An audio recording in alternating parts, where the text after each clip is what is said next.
Good evening all. Welcome to today's class. So today we will discuss regarding the cardiovascular diseases that are complicating during the pregnancy time. So the incidence of cardiac lesions is less than 1% among hospital deliveries, as we know that, and the commonest cardiac lesion is of rheumatic origin. Sometimes it is followed by the congenital ones. The ratio between two has fallen over the past 2 decades. At first it was 10 is to 1, then to about 3 is to 1, or even 1 is to 1 in advanced countries.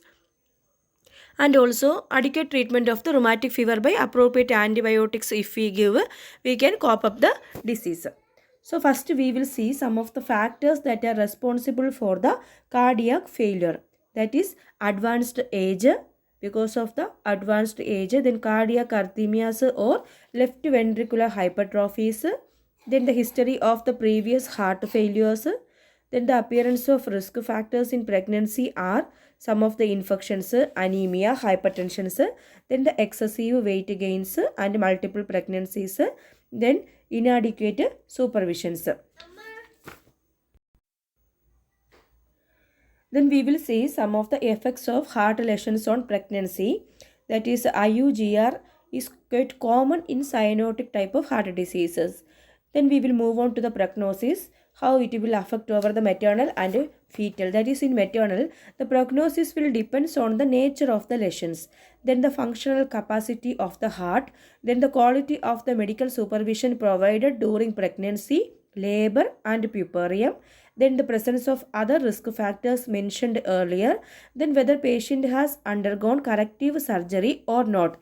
So the maternal mortality is lowest in rheumatic heart lesions and cyanotic group of heart diseases, less than 1%, and with elevation of the pulmonary vascular resistance, especially with the cyanotic heart lesions, the mortality may be raised to even 50% in Eisenmenger syndromes, and most of the death occur due to the cardiac failures, and the maximum death occur following the deliveries.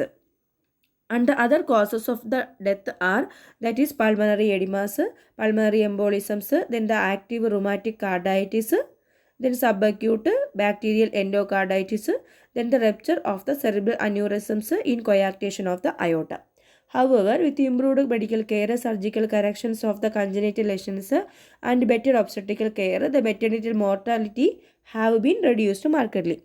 And also the pregnancy, however, does not affect the long-term survival of a woman with rheumatic heart lesions, provided she survives pregnancy by itself.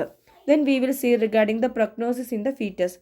So in rheumatic heart lesions, the fetal outcome is usually good and in no way different from the patient without any heart lesions.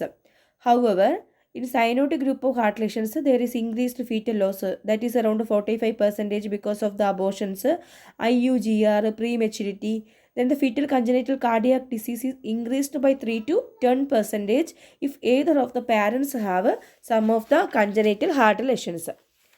Next one, we will move on to the diagnosis. How we will diagnose the cases. That is, some of the anatomical and physiological changes during pregnancy that will mimic the cardiac disease are, that is hyperdynamic circulations, then the systolic ejection murmur at left sternal border. That is why, because of the increased blood flow across the aortic and pulmonary walls.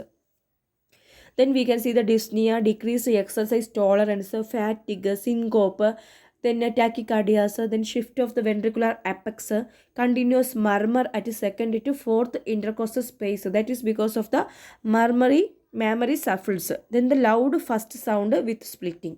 So these symptoms, if a pregnant mother is having, we should be carefully assessed, and the investigations are to be done to confirm whether the person having any of the cardiovascular disorders. Next, we will move on to the diagnosis. That is hyperdynamic circulations. So as I told, all the diagnosis I have written here.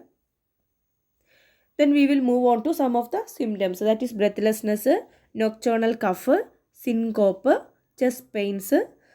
Then the signs are chest murmurs, that is pansystolic. Then the late systolic. Then the louder ejection, systolic or diastolic associated with a thrill. Then cardiac enlargement, arrhythmias, chest radiography if you do using the lead shield, you can find the cardiomegaly, increased pulmonary vascular markings, then the enlargement of the pulmonary veins. Then electrocardiography, if you do, you can see the T waves inversions, biatrial enlargement, dysarrhythmias. Then if you do the echocardiography, you can see the color flow Doppler studies, some of the structural abnormalities, that is ASD, VSD, then valve anatomies, valve area function difficulties, then left ventricular ejection fractions, pulmonary arterial systolic pressures. Then if you do the cardiac MRI, you can see some of the other evaluations if you didn't find any of the prognosis in the previous details. So this is regarding the cardiovascular disorders. So today's class we learned regarding the effect, that is some of the factors responsible for cardiac failure, then effect of the heart lesions in prognosis, that is in maternal and fetal, and then some of the diagnosis factors that are mimicking like anatomical and physiological changes. Then we had seen regarding the diagnosis of the heart disease in pregnancy. In next class we will tell in detail regarding the therapeutic examinations, management during the labors, then antenatal periods, then different management for different types of cardiac diseases. So hope you understood. Thank you.